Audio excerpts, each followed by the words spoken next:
my pleasure to introduce Huaiyu Duan, who is an expert on collective neutrino oscillations, and in fact was the first person to do a fully multi-angle calculation of collective neutrino flavor oscillations. And I should say that that calculation had a very, very surprising result, because if you take the physics that Alex told you about yesterday, it would suggest that what we found computationally really shouldn't happen at all. And there should be quantum mechanical phase averaging that ruins any kind of collective effects. But that's the interesting thing about nonlinear systems. Thank you very much for the introduction. I'm very happy to be here to talk about the collective neutrino oscillations. So my lectures will be divided into 3 parts. And today I will focus on the introduction and overview of this field. I know Alex has set up the stage for me and gave a very nice introduction to neutrinos and oscillations. But I also understand that the students sitting in this room have a very diverse background. So you may, in the astrophysics program, or you may train as a particle physics or a nuclear physicist. So I will repeat something that Alex have said before, and also try to elaborate on some of the topics. And then tomorrow I will try to give you some simplified models that how we can understand some of the results I will show today. And then in the last lecture, I will talk about the recent new developments and some of the challenges. I don't know if it's good for you or not. The task we are facing or you are facing today is much more difficult than we have seen in the last 8 years. All right, so about neutrinos, and so I took this picture from Wikipedia, and that basically summarized the standard model particles, although the Higgs are not here. And here are the bosons that mediate the forces, photons for electromagnetic, gluons for strong, and the Z and W for weak interactions. And here are quarks and leptons. And for each charged lepton, there's a neutrino associated with that. And those are the neutrinos in the flavor states, or weak interaction states. Electron neutrino for electron, mu neutrino for muon, and tau neutrino for taus. If you look at those fermions, those are the building blocks for the matter. And neutrinos are very special in the sense that they have no charge. That means they cannot be detected electromagnetically. And we know that most of the current detectors, they work because of the electromagnetic interaction. And if you calculate the cross-section for neutrinos, for low-energy 1 MeV neutrinos with ordinary matter, is of order 10 to the minus 44 centimeters squared. And if you put that into the formula to calculate the mean free path, or the length the neutrino can travel in water before it being scattered, it's of order 10 to the 19 centimeters. And the distance between the sun and Earth is of order 10 to the 13 centimeters. So that shows that the matter here on Earth, even in the sun, and it's basically transparent to neutrinos. And so the natural question is, how can we ever detect neutrinos, and how can they ever be useful? And I guess this picture will answer this question. If you haven't seen this picture before, this is a very interesting one. This is a picture of our sun, seeing through neutrinos, but taken underground. And so what you can detect those neutrinos is by building a big water tank, and then it has to be buried underground to show the cosmic rays. And even though with a very heavy, a very large water tank, the event rate is still low. So you have to show the background.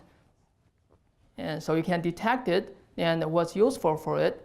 Well, the reason you can see it was because our sun is powered by nuclear fusion. We have known that from indirect evidence. The indirect evidence is if you think about all the other possible energy sources, there's no other energy source other than nuclear fusion that can power the sun for billions of years. So that's indirect evidence. The direct evidence actually comes from neutrinos. So for every helium that is produced inside the solar core, you get 2 electron neutrinos come out. And those neutrinos, they are not like photons. The photons, once they are produced, they have to wander for a very, very long time before they can decouple from the sun and reach us. But for neutrinos, once they are produced inside the solar core, they immediately leave the sun and propagate out. So once we detect neutrinos, that actually tell us something about the solar core immediately.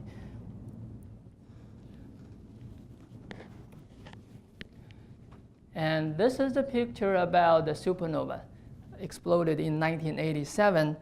So on the left, what you have is the explosion after explosion, and in the right is before the explosion. And of course, you can see this is a very energetic event. In the photon spectrum, it essentially outshined the whole galaxy. But from Tony's talk, you have learned that 99% of energy in a supernova actually comes from neutrinos. And fortunately, in 1987, there are several neutrino detectors running, and we receive a handful of neutrino events. It's not a lot, so you cannot make a good statistic out of it. However, you can still learn a lot, some ballpark estimate about the neutron star and quark-type supernova. For example, the neutrino emission lasts about 10 seconds, and the energy of the neutrinos is of order 10 or 20 MeV or so. All right. Now, for the neutrinos in supernovae, their importance is summarized in this cartoon picture and also the bullets over here. So roughly speaking, there are about 10 to 53 ergs of energy released in a quark-type supernova. That's very huge.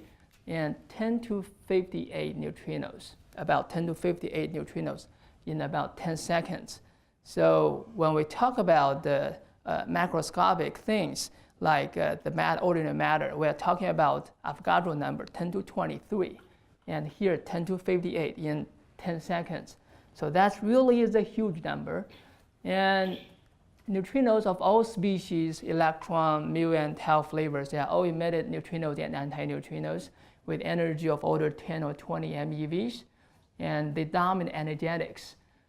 And they also influence nucleosynthesis, what Christian has shown before. So this is a cartoon picture showing that the neutrino-driven wind we hope can happen in the later epoch of supernova explosion. So this is after the shock wave has been revived, and the neutron star is still very hot. It cools down by emitting neutrinos in all flavors. And for most physical applications, we don't really care about the mu and tau neutrinos. What's important are the electron-flavored neutrinos and antineutrinos. And why they are important?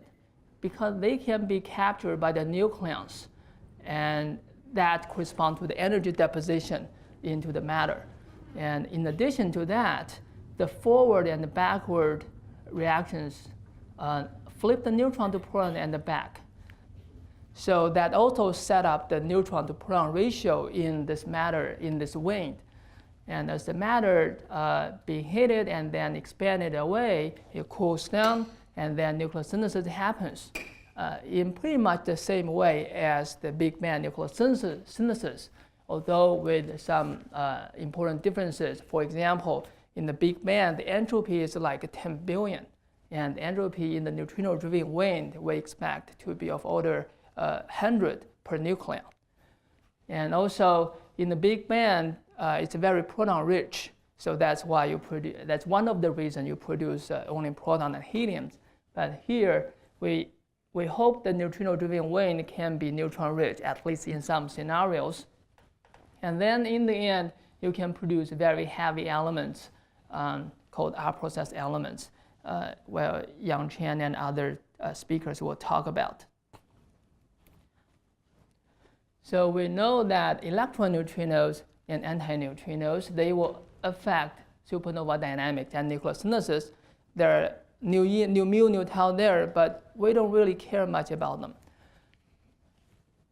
And then they have different energy spectra.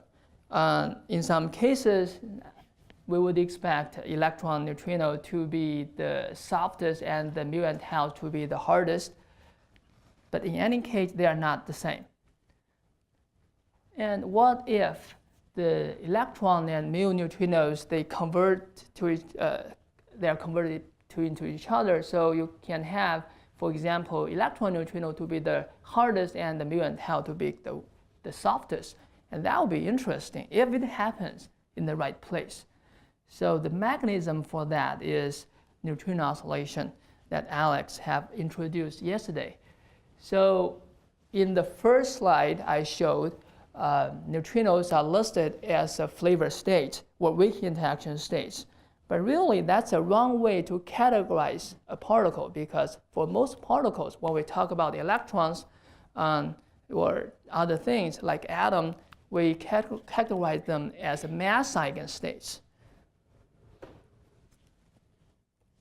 But the mass eigenstate and the weak interaction state, they are not the same.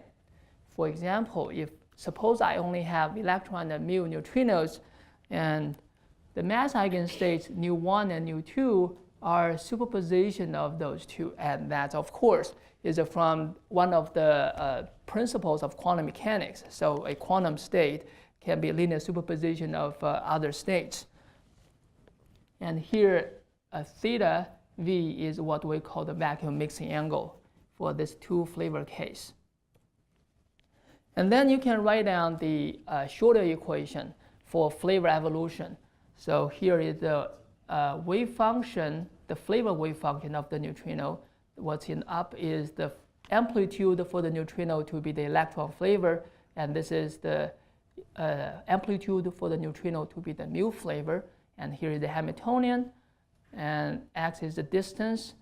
So theta v is again vacuum mixing angle, and omega is what we call vacuum oscillation frequency, defined as a mass squared difference, m2 squared minus m1 squared, divided by twice neutrino energy.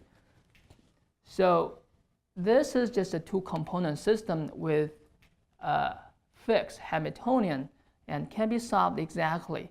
So if you have a neutrino produced as a pure electron flavor in the very beginning, and then the probability to find it as in electron flavor again, given by this amplitude squared, is a periodic function of a distance x.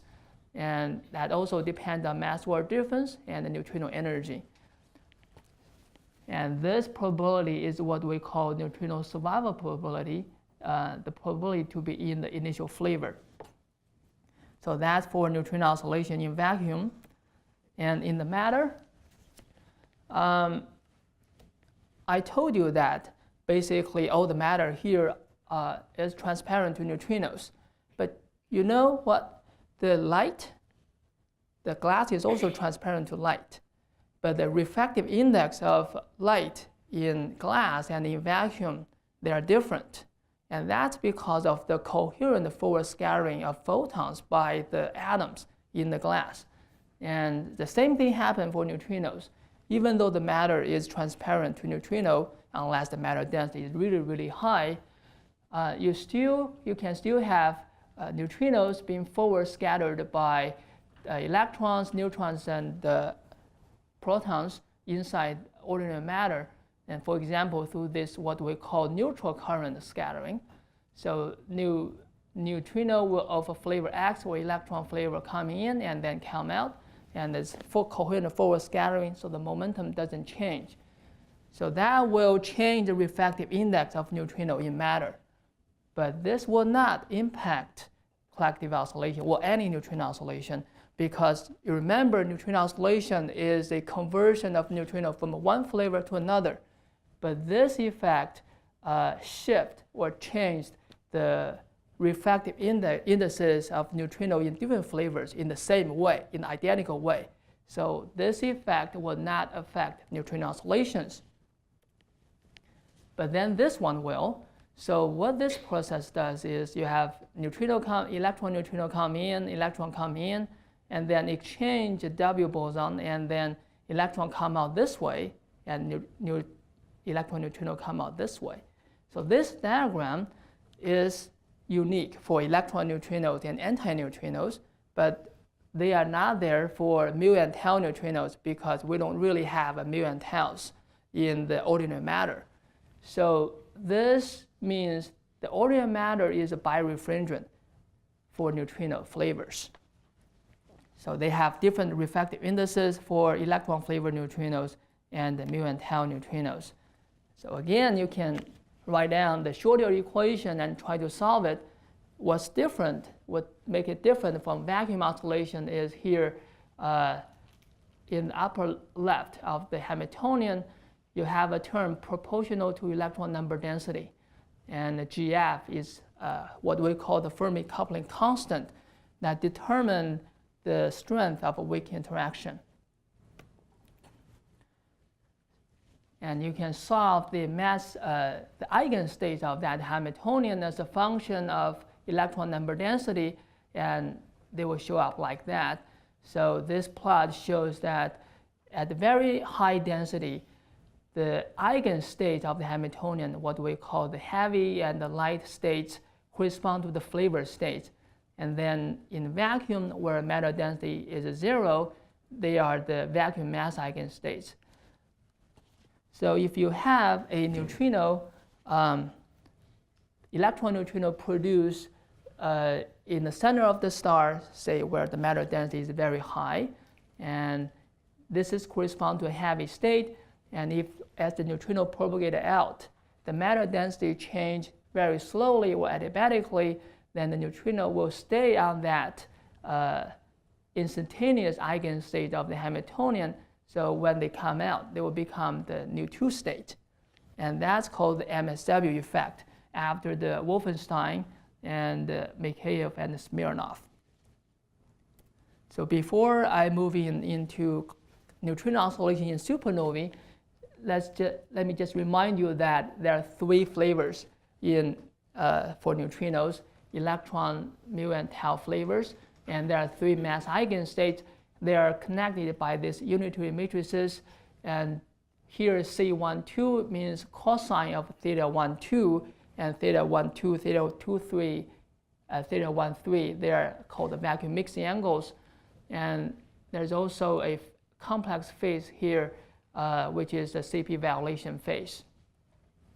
And up to now, most of the mixing parameters have been determined. For example, the mass square difference between nu2 and nu1 is of order 10 to the minus 4 eV squared. And then this is the atmospheric mass square difference is about 30 times larger. And the mixing angles, except for theta 13, the other 2 are quite large. And CP violation phase, we are not known. And we also do not know the mass hierarchy. So the mass hierarchy means whether the nu3 is the heaviest or the lightest of the all 3 mass eigenstates. And for the 2 flavor oscillation case, whether the mass square difference is a positive or negative. All right, so let me come to neutrino oscillation in supernovae. So what makes neutrino oscillation in supernovae very different is, again, the Hamiltonian. So the first term gives you the vacuum oscillation. The second term gives you the matter effect. And the third term is from the neutrino-neutrino forward scattering. So you recall there are about 10 to 58 neutrinos emitted in 10 seconds. So there's a very dense neutrino medium surrounding the proton neutron star. And as neutrino come out, propagate through that neutrino medium, that its flavor can also be affected. So let's go into some of the details. So suppose you have an electron neutrino come in and come out, can be scattered by the background neutrinos shown as the light green lines. So you have this diagram. So what's in between must be the neutral current exchange, because there's no change in charge at all. So this diagram has no oscillation effect, again, because this diagram is completely flavor blind.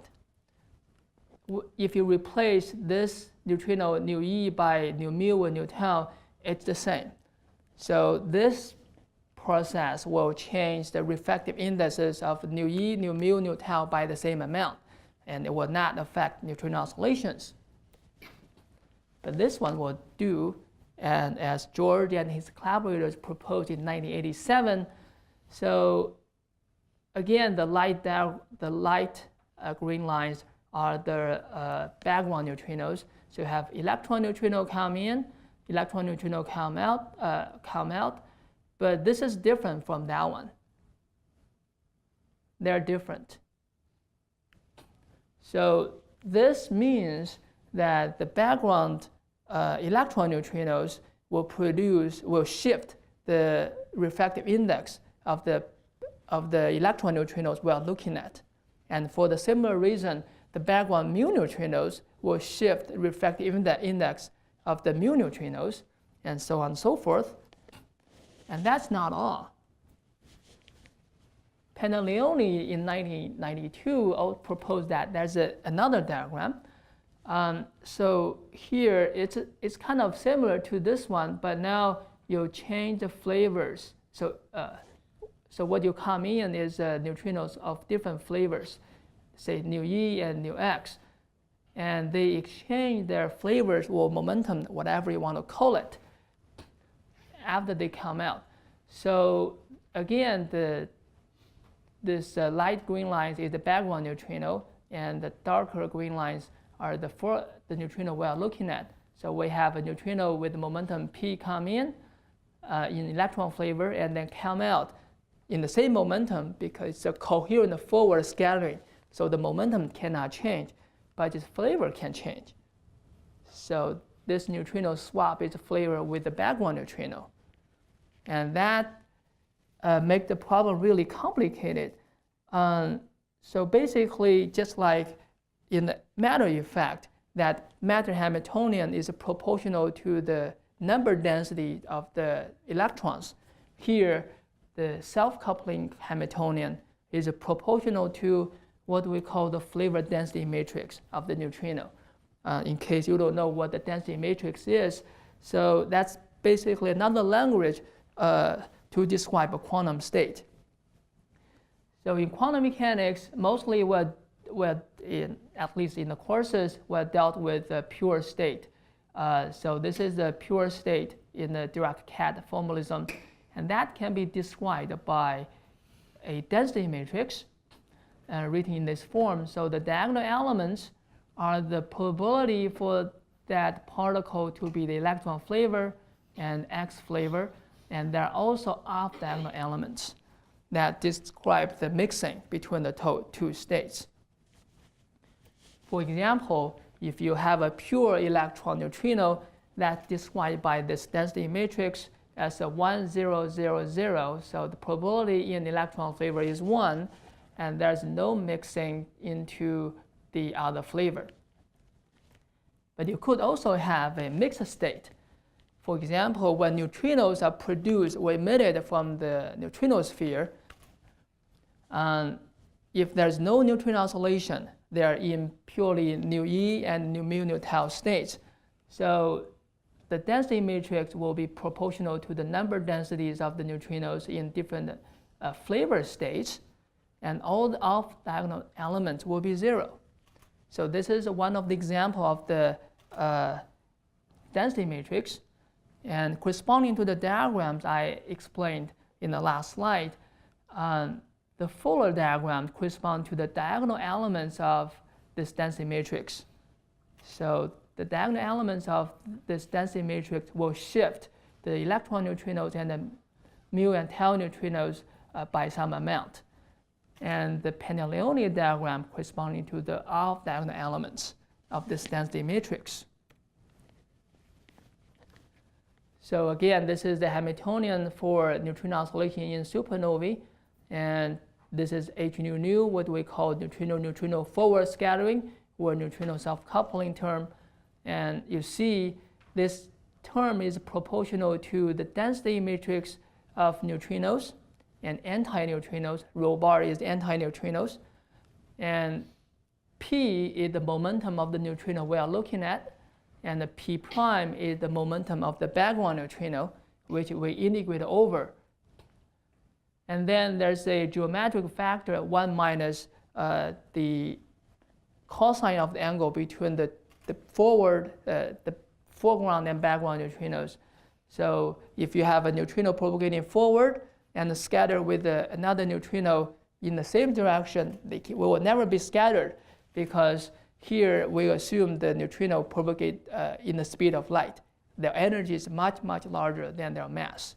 So then there will be no contribution. If the neutrinos, if the neutrino we are looking at and the background neutrino, they hit head on, then this Hamiltonian will have the largest effect. So why would that make the problem complicated? Suppose this is a neutrino sphere we are looking at and emit, for example, neutrino nu p, nu q, and nu p. If there's no neutrino forward scattering, we can just follow the neutrino flavor evolution of those two neutrino beams independently, because you see, before I add this term, this Hamiltonian is completely linear. It does not depend on the wave function of the neutrino state. But once I add that term, things become different. For example, I could have another neutrino emitted from a different place, this nu k. They can be scattered by nu p. Because of this coherent forward scattering, this nu k and nu p can, say, partially swap their flavors after the scattering. So after the scattering, the flavor states of nu k and nu p are somewhat dependent on their previous histories. And similar thing can happen between nu k and nu q. And what's more interesting is, even though nu q and nu p, they never scatter with each other, their flavor histories are somehow convoluted. If you think along that line, then in the end, you will realize that neutrinos emitted from or around the neutrino surface sphere, and in different energies, in different directions, in different flavors, their flavor evolution all become coupled. And that's really, really bad story. And it's in a diagram similar to what Tony mentioned, we are talking about a multi-D neutrino transport problem. But this transport is in the flavor space.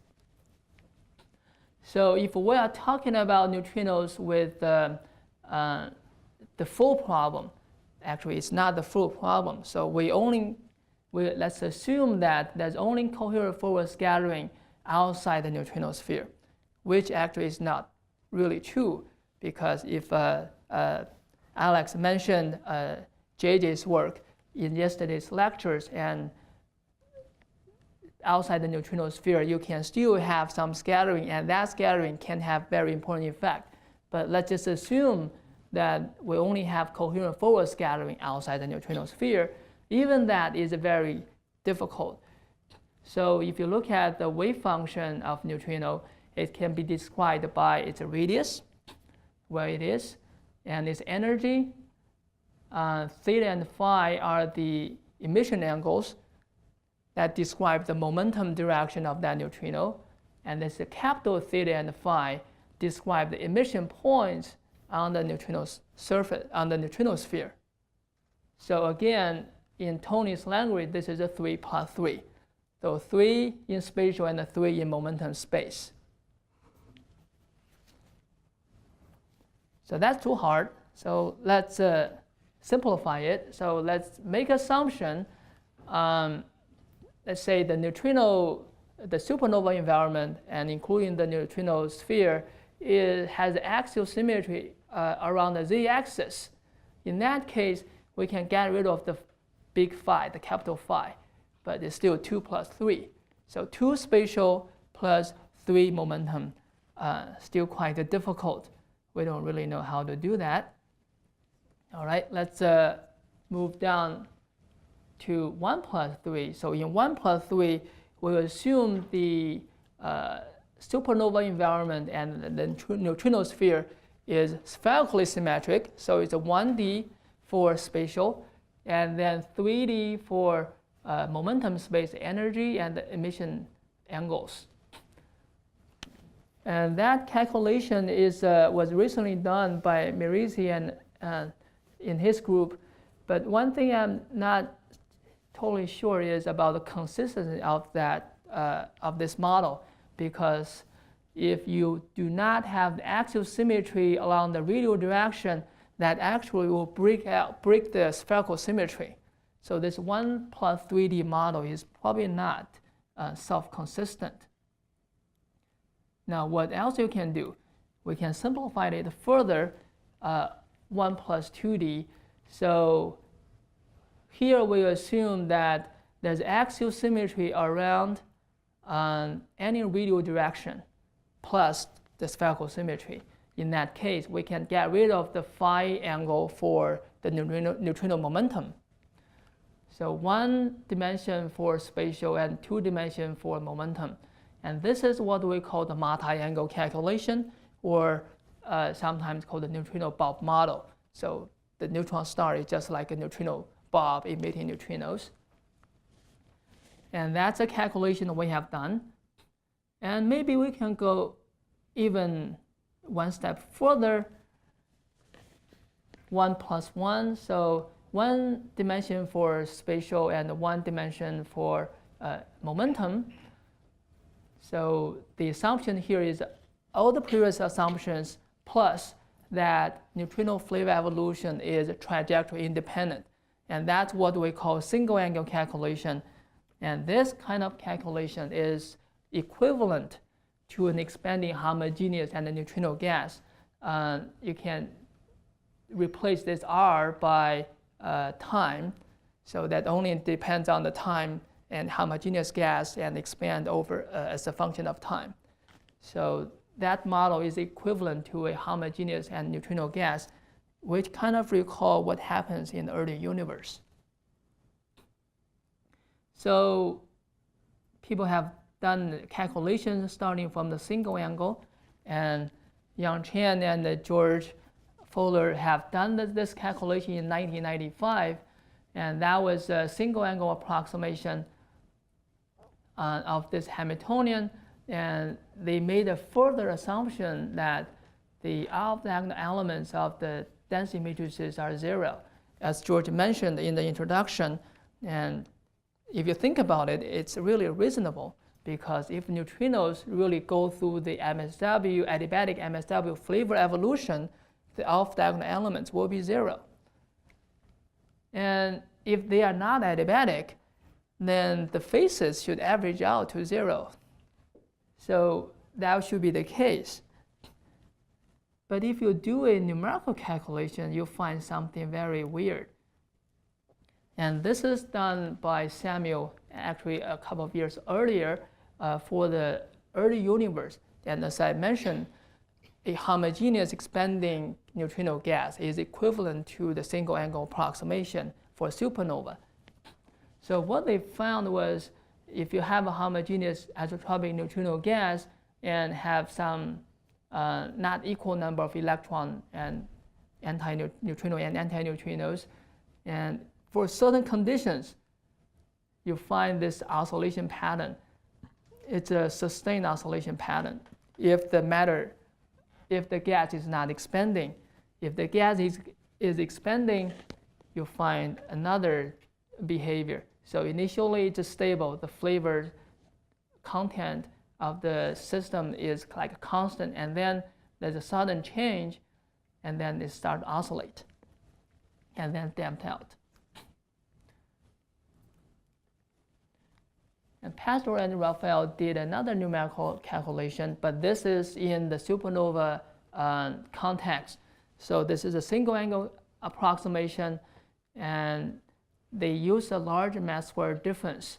Recall this is much larger than the one I showed before. And what they found was they called the synchronized neutrino oscillation.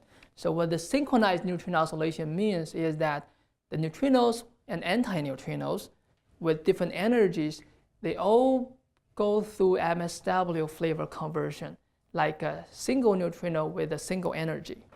That's called synchronized neutrino oscillations. So what they found was, unless you have a very large mass square difference, then you will not see any effect.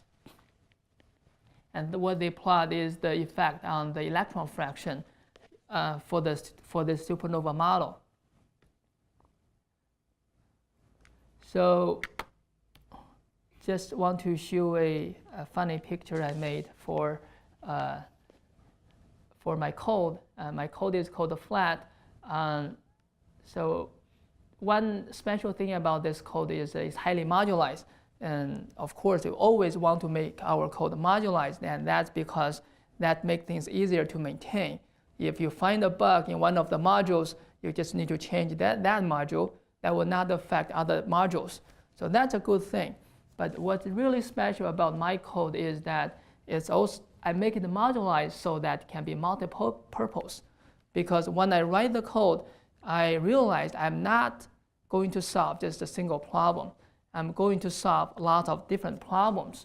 For example, I will solve the two-flavor neutrino oscillation problem in the single angle approximation. And that's the simplest case, simplest model. And then if I found something there, I maybe want to go to 3 flavors in single angle approximation. And then maybe want to go to 2 flavors in multi-angle calculation. Or maybe in the end, I want to go to 3 flavors in multi-angle calculation. Or maybe I can somehow improve my geometrical model into, say, the plane geometry for the disk surrounding the black hole. So there are various possibilities, and that's why I wrote the code in this modular way. So in the bottom you have neutrino. That module describes the Hamiltonian and the wave function or the density matrix of the neutrino. In the 2 flavor, 3 flavor, you can also add stereo neutrinos if you want to. And then how you want to sum over those energy bins. And then on top you have a physics module describe the geometry, whether it's a single angle or multi-angle, etc. And there's a numerical scheme. How do you want to solve how do you want to integrate that numerical equation, the Schrödinger equation, and also the I/O module. So here I'm gonna show you the first simulation I have ever done for multi-D calculation, for the multi-angle calculation. I think it was actually was done on the supercomputer here. So here in the top of this panel show the neutrino survival probability. This is for neutrinos, this is for antineutrinos. The red colors means survival probability equals 1. Blue colors means survival probability equals 0. The horizontal axis of both the top and the bottom panels are the neutrino energy in MeVs. The vertical axis of the top panels give you the cosine of the neutrino emission angle theta naught. So the tangential trajectory corresponds to the cos theta naught equals 0, and the radial trajectory corresponding to cos theta naught equals 1. And the bottom panels are the neutrino energy spectra. The red ones show the electron flavor, the blue lines show the other flavor, and there are dashed curves. Dashed curves correspond to the energy spectra on the neutrino surface, neutrino sphere, and the solid curves correspond to the energy spectra at the current radius, which is given by this progress bar in the bottom, and here this R6 is the radius in 10 to the 6 centimeters or in 10 kilometers. So right now is the calculation is about 100 kilometers, and for the parameters showing here, and in this case you notice that neutrino luminosity is 0. That means it only goes through MSW effect or the matter effect. So as I explained earlier,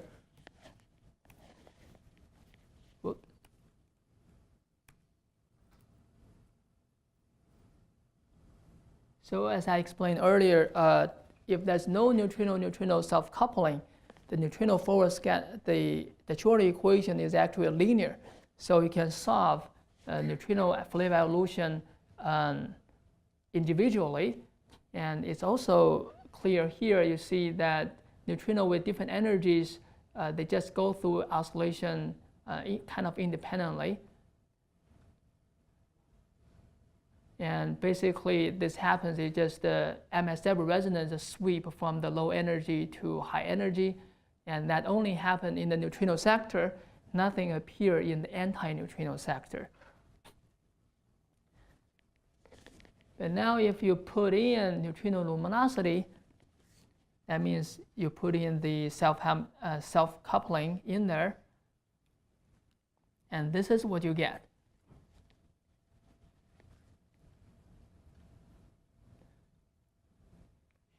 So what you see here is neutrinos, both neutrinos and antineutrinos, with different energies, with different emission angles or along different trajectories.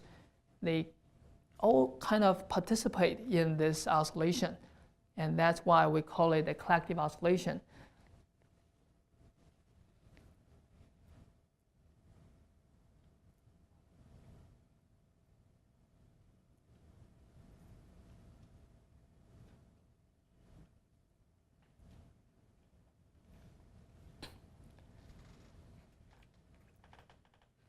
So what you're looking at is a very strange collective phenomenon. If you're a nuclear physicist, you know that the collective phenomenon in the nuclei involve probably tens of order tens nucleons, and that's mediated by strong force. If you know something about condensed matter, the collective phenomenon there involve like Avogadro number 10 to the 23 particles, and mediated by electromagnetic force. And here we are talking about of order 10 to the 50 something neutrinos. And this collective phenomenon occurs, is mediated purely by weak interaction and occurs on the scale of 100 kilometers if this really exists. So in the end, what you see is that here the neutrinos and antineutrino, the neutrinos and in different flavors, they swap their spectra around certain energies. So that shows up also in the survival probability here. And that's for the normal neutrino mass hierarchy for this particular calculation. And then here is the one for antineutrino. Compared to the previous simulation, this is much more wild and have a lot of horizontal fringes.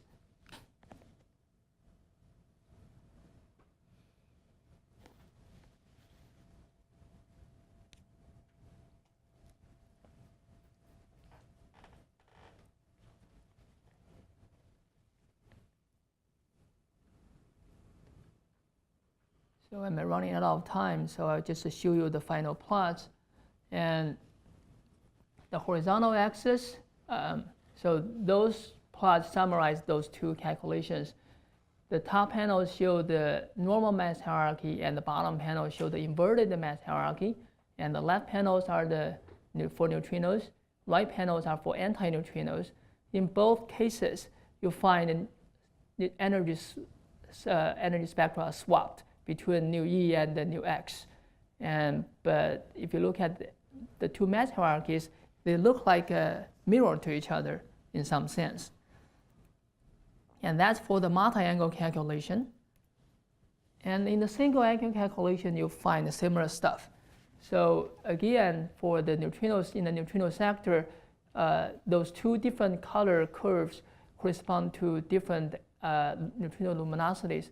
But in both cases, you see there's a swappability jump. Basically, is a step function of energy.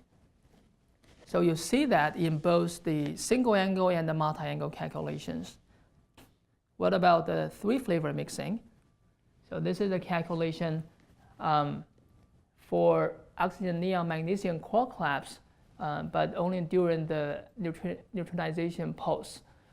And what you show here, what we assume here is there's only electron neutrino in the very beginning, and then in the end, if you decompose them into the mass eigenstates, you clearly see three swaps. So this swap was split, spectral split, correspond to the atmospheric mass square difference, and that one correspond to the solar split.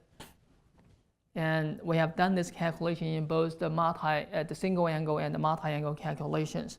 They are qualitatively in agreement. And some other things happens. In previous calculations, in two flavors, we only see one spectral split was swap. But now, this is a calculation done by Dasgupta et al. For a different set of spectra, you see there's spectral split in the anti-neutrino sector and the neutrino sector, and there are more than one. And that happened for both normal neutrino mass hierarchy and the inverted mass hierarchy. And in our case, if we dial up the matter density, we wouldn't see the spectral split in the normal mass hierarchy case. So those two calculations are qualitatively different. And Alex have mentioned his calculation to you yesterday. So he used a spectrum similar to what Dasgupta et al. Did, but now using three flavors. And what he found out was that for three flavors, there seemed to be additional instability. So the three flavor calculations can be qualitatively different from the two flavor calculations.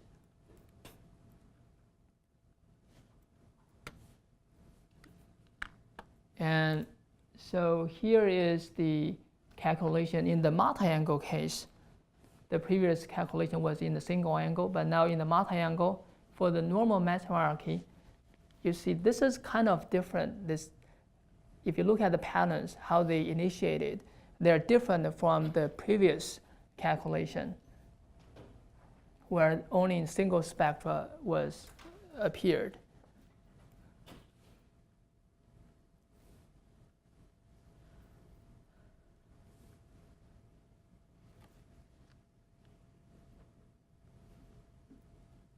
And this is also a three flavor calculation.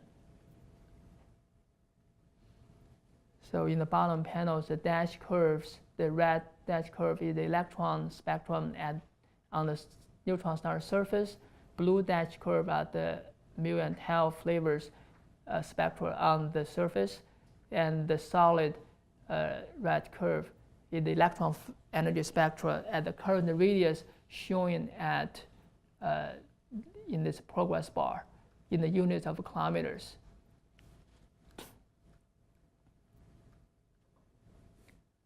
All right, so in the end, you kind of get not so well displayed the spectral swap. So this is a calculation for inverted mass hierarchy. I will not show it, but what's interesting here is if you do the single angle approximation, what you will find out is the oscillation will start almost instantaneously. So if that's true, then you have to reconsider if you can really do a supernova simulation without considering neutrino oscillations. But if you really do the multi-angle calculation or 1 + 2D, then the oscillation really start over 100 kilometers. So that kind of this is a kind of relief. We also vary the matter density.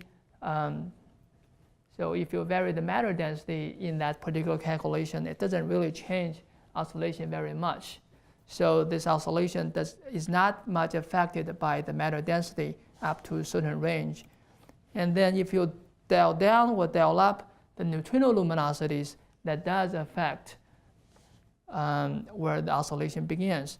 So if you have a smaller neutrino luminosity, the oscillation will occur earlier. If you have a larger neutrino luminosity, that will occur at a larger distance. So it looks like if you have a very dense neutrino medium, it actually suppresses collective oscillations, which is kind of counterintuitive. And so the Groovy and Shashank Shogar, who is sitting in the audience, they also found out that if you assume neutrinos to be marijuana neutrinos, and in the presence of magnetic field, you can observe oscillations between neutrinos and antineutrinos. This is a 2-flavor calculation. They have also done 3-flavor calculation. So here you see the red curve is in the electron flavor, and the cyan curve is a nu X bar flavor. You obviously see a swap over here between nu E and nu X bar. So that's assuming neutrinos are marijuana particles. And recently, Alex and his collaborators found out another interesting phenomenon that is a Matter-Neutrino Resonance. So it's a kind of different from the calculation of what we have done before, because in our calculation, we always assume there are more electron neutrinos and anti-electron neutrinos in the very beginning. And in their calculation, they assume there are anti-neutrino excess. And that could occur in emergent compact objects.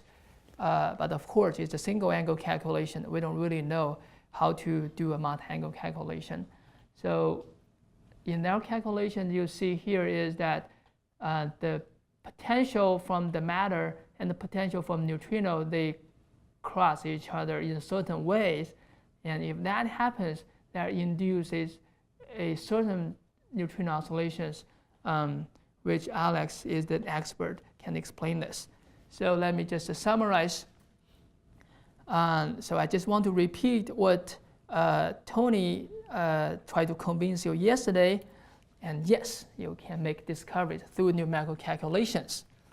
But I also want to say, so that you will come back to my lecture on Thursday, that you have to be sure that your calculations are correct. So on Thursday, I will tell you some simpler models which you can understand what's going on in those calculations. Thank you.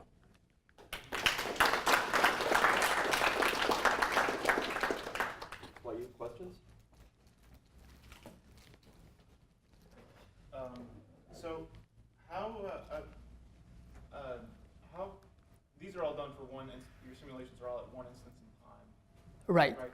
So what effect can the matter interactions have on this asymmetry of the emission surface for the neutrinos, or the emission direction?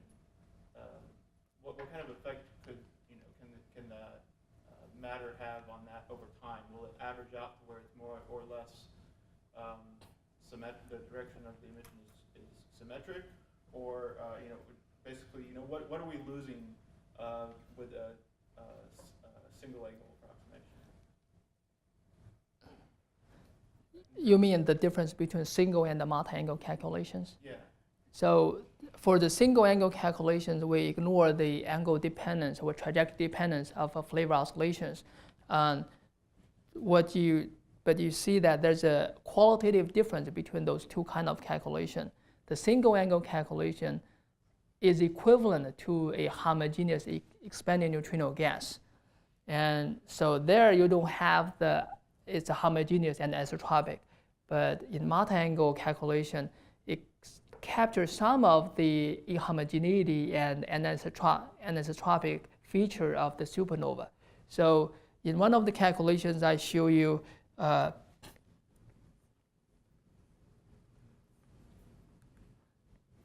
that the single angle calculation gave you completely wrong results. Oscillation appeared too early. And if that's the case, then you have to completely revise the current supernova simulation model, which is a disaster because the neutrino oscillation in those calculations, we are running simulations on scales, the smallest step of order centimeters. And in supernova, you're talking about the kilometers. So combining those two codes into one is infeasible at this time. So that's one of the qualitative differences between those two calculations. You're losing phase averaging that, that you pick up, you model the multi-angle format, and single angle, you're kind of ignoring all that. Mm-hmm. I didn't know if that, what effect that had, if you consider time evolution. The time evolution is even beyond what I described as a 3 plus 3. However, the neutrino travel essentially with the speed of light. So its time scale is much, much shorter than the evolution of the matter profile in the supernova. Well, you want to, for not raising my hand, just want to jump in here before we move on. In this calculation, you're assuming a spherically symmetric neutrino sphere? Right. Yeah. So, that's of course important because as we know from multi-beam now, the neutrino emission will be very much angle and time dependent. That may impact some of the. That's a good point. Can I add something also? Which is many people in the community that I've talked to misinterpret this calculation. So to indicate that you can never get collective oscillations in certain regimes. This is for a particular snapshot in a particular model, right? So it's a proof of principle in essence, right? That multi-angle calculations can be very important and give different results than single-angle calculations, but it shouldn't be interpreted as saying you can never get collective oscillations deep. Right. So yeah, I try to echo what George just said. It's also mentioned in the last slide. This is really the discoveries driven by numerical simulations. But we know that for numerical simulations, there are a large parameter space. We just drill certain holes, and it's not a conclusion in any sense. Have in my universe, in the multiverse, neutrinos have no mass, but my universe is now colliding with your universe. So forgive the base. You might not exist. In the single angle approximation, the neutrino trajectories do not cross one another, correct? In the single angle trajectory, actually depend. No, they do. They're coupled. Right. They're still coupled, so that means there's some average angle that you're taking for every neutrino across every other neutrino. Okay. So we just assume there's no angle trajectory dependence in flavor oscillations. Okay, I understand. But because I was wondering when you were referring to single angle and collective oscillations, but it's in there implicitly. It is. It's just making an assumption Yeah. about the evolution of the flavor states along each of these trajectories. It's taking them all to have exactly the same flavor evolution as a function of some affine parameter along the trajectory. Yeah, I get it. Nicole. Okay, you had the slide with the magnetic field, oscillations in the magnetic field. So I'm just curious, how is the effect of the magnetic field put in? Do you give the neutrinos a magnetic moment? If so, what order of magnitude are you giving it?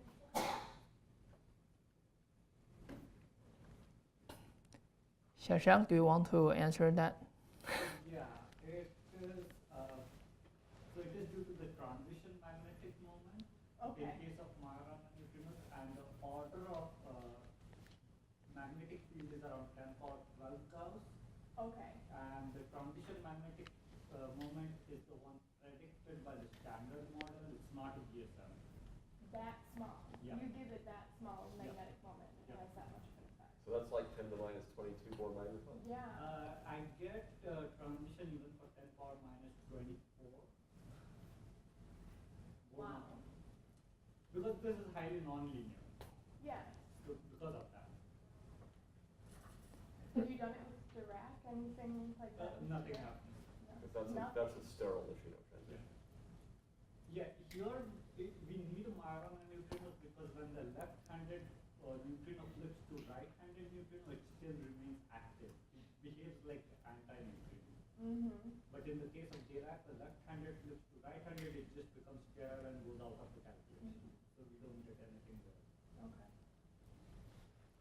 I should add, in the case of Majorana neutrinos, just without any magnetic moments or magnetic fields, Alexei Vlasenko and Vincenzo Triviano have shown this, that you get similar possibility for spin flip for changing neutrinos. Yeah, it comes essentially from weak magnetism, so a weak field has a magnetic component, right? So if you have some kind of currents, then neutrinos pass through a low experience to collect just from a weak interaction.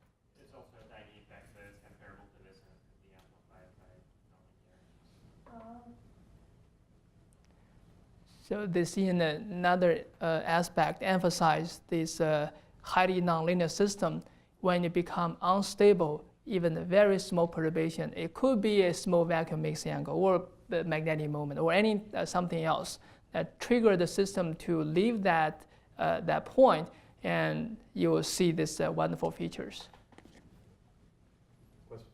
Yeah. So if we were to observe a galactic supernova, would we immediately be able to figure out the mass hierarchy and whether they're Dirac or Majorana? JJ, do you want to answer that question? It all depends on what you observe and whether or not you can actually make a statistically significant statement about that. So if you can find at a statistically significant level that the anti-electron neutrinos that you receive are colder and thermal than the electron neutrinos that you receive, that is a smoking gun for Majorana neutrinos. But that's about the only one. Okay. I would turn your question around a little bit. When we were doing this stuff, 8 years ago, it was really an open question about what the neutrino mass hierarchy is, and it looked pretty dicey for an experimental laboratory resolution of that. And it's very different now.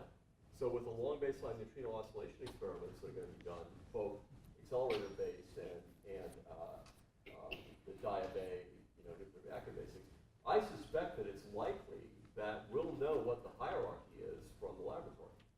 And that has very interesting implications then for, it makes this kind of physics more predictive for what would happen in the signal or other physics in the supernova. Yeah, I just want to let you know that JJ have done some wonderful calculations about analyzing neutrino signals in, say, LB and E detectors, which unfortunately, I won't show any of those in my lectures.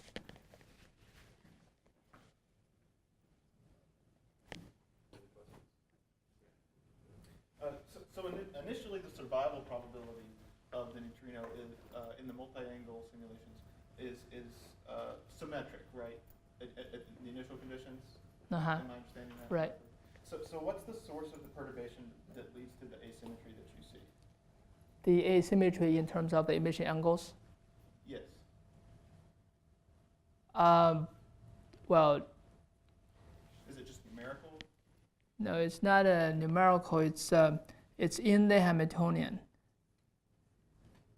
So yeah, essentially the flavor field is dynamically unstable. It's equivalent to balancing a pendulum in the inverted position. Mm-hmm.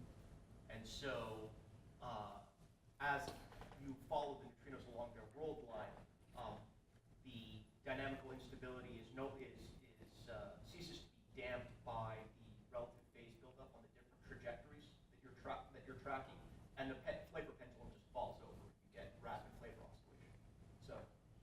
Right. So for the neutrino propagating along different trajectories, if you assume there's a collective oscillation in this 1D spatial model, then the the wavefront of the collective oscillation will be spherical, but the lengths for neutrino on different trajectories to propagate through different wavefronts, they are different. Those lengths are different, so they will have they can build out different phases. Another factor is obvious from here is if you compare the radial, the Hamiltonian for the radial trajectory and the tangential trajectory, you do that integration, even if everything else is the same, this Hamiltonian will be different.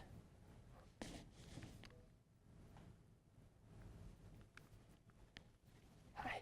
How do you expect, so the self-scattering part is obviously dependent on what the neutrino luminosity is, and that doesn't turn on immediately or turn off immediately.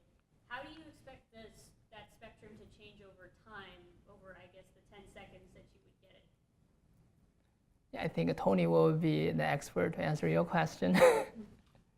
Over 10 seconds, I mean, yeah, so essentially what happens is,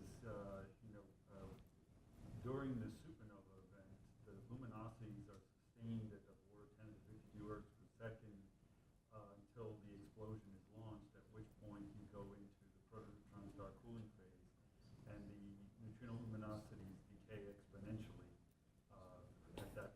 from that point on, with time scale the order of what you mentioned.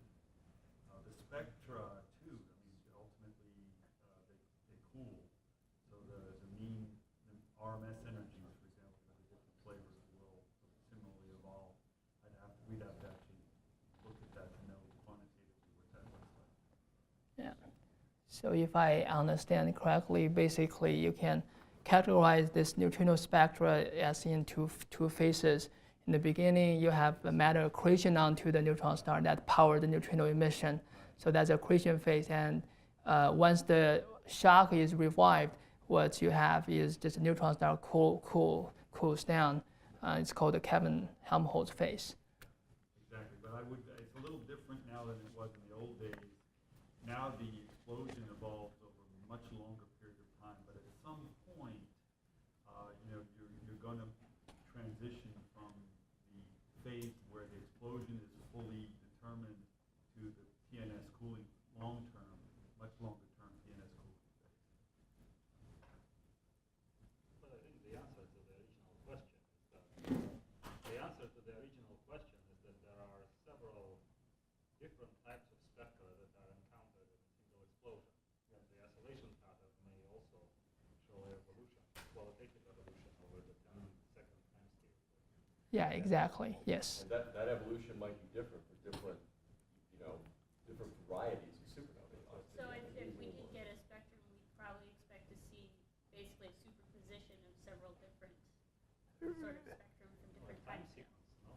The time sequence, yeah. So if we're really lucky to get the supernova explode today and get the supernova energy spectrum, it's not an easy job to get information out of it. Yeah. There's all kinds of physics mingled together. We wouldn't be lucky if we had a supernova explode.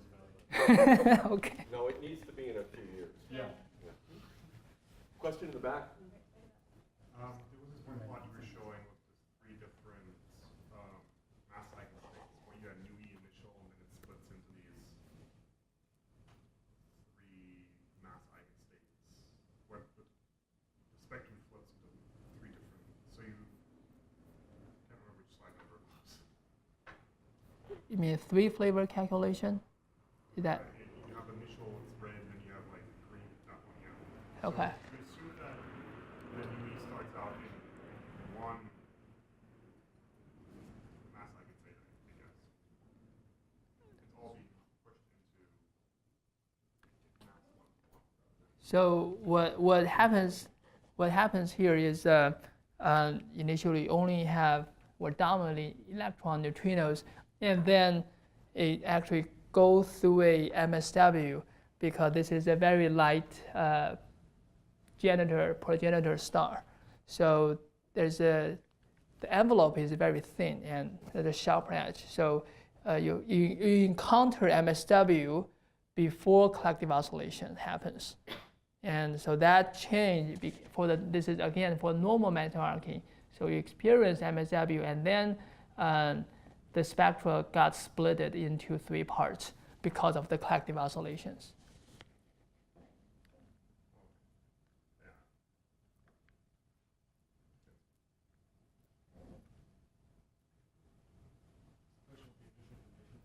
Yeah, well, I'm just wondering how, for example, if you have the shock being there, so you have this sharp transition. The shock. Sharp position in the density, how that would affect this. We don't really have the shock in there because This is a smooth profile, but Alex talked about that result yesterday. This is during the Yeah. neutronization phase. right, the shock is still behind. But you kind of get some of the feature. It's not due to the shock, but due to the composition transition from helium to hydrogen, I think.